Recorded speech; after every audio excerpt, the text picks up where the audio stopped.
अयोध्या का राम मंदिर सिर्फ करोड़ों हिंदुओं की आस्था का केंद्र नहीं, बल्कि पिछले एक दशक में भारतीय राजनीति का सबसे बड़ा प्रतीक भी है। लेकिन आज इसी पावन धाम के दान पात्र और उसके हिसाब किताब को लेकर एक ऐसा विवाद खड़ा हो गया है जिसने देश की राजनीति में भूचाल ला दिया है। राम भक्तों पर राम मंदिर के पैसों में घोटाले का आरोप लगा है और राम भक्त कोई जवाब देने की हालत में नहीं है। नमस्कार, मैं हूं राकेश और आप देख रहे हैं द भारत नाउ।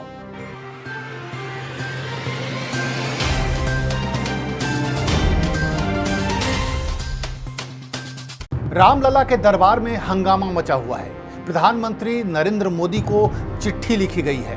मांग उठ रही है कि श्री राम जन्मभूमि तीर्थ क्षेत्र ट्रस्ट की आय, व्यय, संपत्ति और जमीन खरीद के तमाम दस्तावेजों को पब्लिक डोमेन में लाया जाए। अगर यह सवाल या आरोप केवल विपक्ष के होते तो इसे राजनीति समझा जा सकता था, लेकिन जब सवाल खुद बीजेपी के भीतर से भी उठने लगे तो मामला बेहद गंभीर हो जाता है।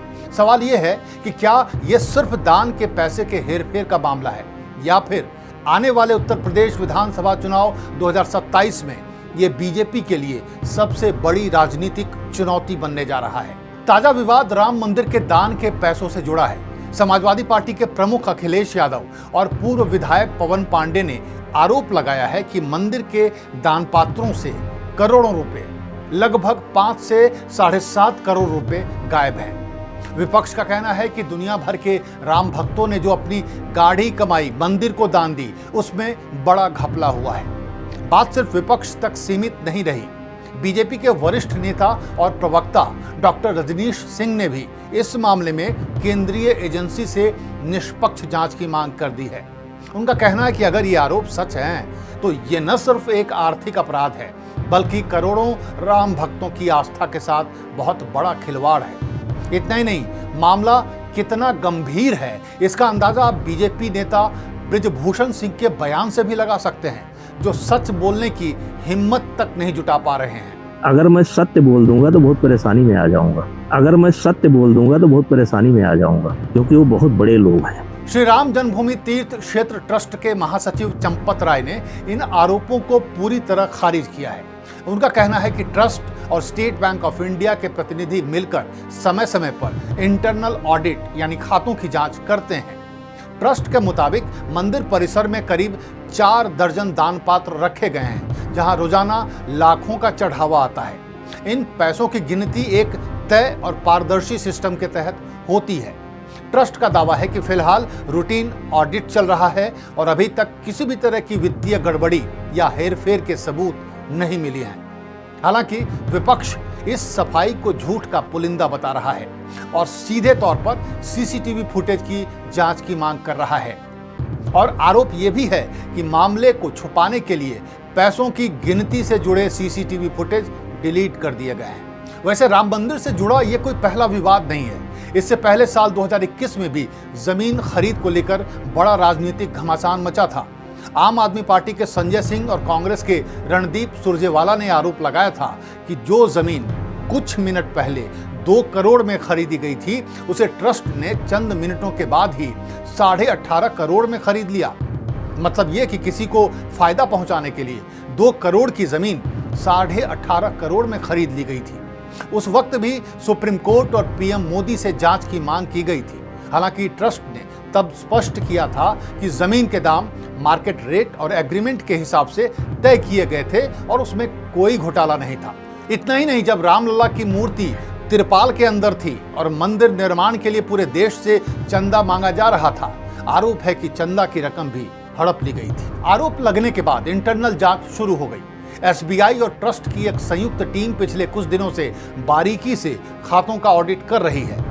कुछ मीडिया रिपोर्ट्स के मुताबिक संदेह के आधार पर मंदिर से जुड़े कुछ सेवादारों या कर्मचारियों से पुलिस की मौजूदगी में पूछताछ की गई है। इस राजनीतिक विवाद के बाद प्रधानमंत्री कार्यालय यानी पीएमओ ने भी इस पूरे मामले पर रिपोर्ट तलब की है ताकि सच सामने आ सके। अब आते हैं सबसे बड़े सवाल पर। क्या यह मुद्दा आने वाले उत्तर प्रदेश विधानसभा चुनाव में बीजेपी के लिए एक बड़ी चुनौती बनेगा? राम मंदिर बीजेपी की सबसे बड़ी सांस्कृतिक और भावनात्मक जीत है, इसमें कोई दो राय नहीं। अगर लोगों के बीच दान की आस्था के साथ खिलवाड़ का परसेप्शन बना तो ये डिवोटी बेस यानी भक्तों के बीच खासकर यूपी में नाराजगी पैदा कर सकता है।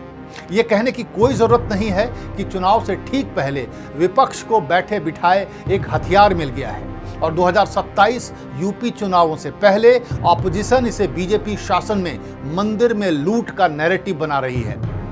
ये अलग बात है कि बीजेपी और उसका पूरा सिस्टम लगातार कह रहा है कि ये तमाम खबरें झूठी अफवाहें हैं और साथ ही बीजेपी समाजवादी पार्टी का राम विरोधी इतिहास याद दिलाना नहीं भूल रही है। दूसरी तरफ अखिलेश यादव इस मुद्दे को जी जान से उठाकर बीजेपी की मुसीबत बढ़ाने की कोशिश कर रहे हैं। हालांकि राम मंदिर से लोगों का भावनात्मक लगाव जबरदस्त है। राम मंदिर के साथ लोगों का इमोशनल कनेक्ट इतना मजबूत है कि ये बीजेपी को बड़ा नुकसान पहुंचा सकता है। अगर जांच में कुछ सही निकल आया तो बीजेपी के लिए डैमेज कंट्रोल मुश्किल होगा। फिलहाल दान के पैसों में घोटाले का मामला अभी आरोप यानी एलिगेशन के लेवल पे है, यानी ये अभी तक केवल आरोप है। ना पुलिस की जांच पूरी हुई है, ना ही मामला अदालत तक पहुंचा है, ना अदालत या किसी स्वतंत्र जांच एजेंसी का कोई फैसला आया है। ऐसी हालत में ट्रस्ट और बीजेपी इसे इंटरनल ऑडिट और लीपापोती से निपटाने की कोशिश कर रही है, जबकि ऑपोजिशन इसे राजनीतिक हथियार बना रहा है। दान के पैसों में रखरखाव और गिनती में ट्रांसपेरेंसी लाकर और ऑडिट रिपोर्ट को सार्वजनिक करके बीजेपी इसे कमजोर कर सकती है। इन आरोपों को विपक्ष की जो मारक क्षमता है उसको कम कर सकती है, वरना यह 2027 विधानसभा चुनाव में अच्छा खासा मुद्दा बन सकता है। राम मंदिर का कोर अपील कितना भी मजबूत हो, अगर राम भक्तों को यह लगा कि सरकार घोटाला कर रही है या सरकार घोटाले में शामिल है तो फिर यह बीजेपी के साथ साथ मोदी और योगी की छवि को भी डैमेज कर सकता है, जिसका खामियाजा बीजेपी को 2027 के उत्तर प्रदेश विधानसभा चुनाव में भुगतना पड़ सकता है। आपको क्या लगता है, क्या विपक्ष के इन आरोपों में कोई दम है या ये सिर्फ आने वाले चुनावों को देखते हुए एक राजनीतिक स्टंट है? क्या आप भी मानते हैं कि दान के पैसों में घपला हुआ है और ट्रस्ट इंटरनल जांच के बहाने लीपापोती में लगा है? अपनी राय हमें कमेंट बॉक्स में जरूर बताएं। वीडियो पसंद आया हो तो इसे लाइक करें, शेयर करें और चैनल को सब्सक्राइब करना ना भूलें। नमस्कार।